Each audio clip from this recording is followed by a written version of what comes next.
Imagine you wake up one day and you find a robot sitting on your desk using your computer and sipping your morning coffee. What? Does this sound science fiction to you? Not anymore, my friend. As AI is getting advanced, it is becoming more smarter and smarter. But before you get a panic attack, let me tell you, it can never fully replace humans because of humans' ability of being creative, emotional intelligence, and many more.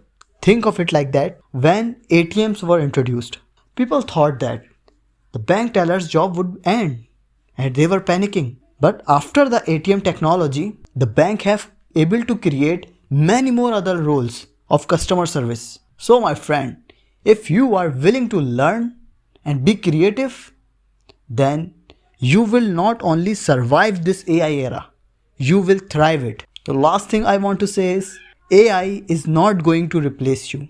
But if you don't use AI, then the person who is using AI will definitely replace you.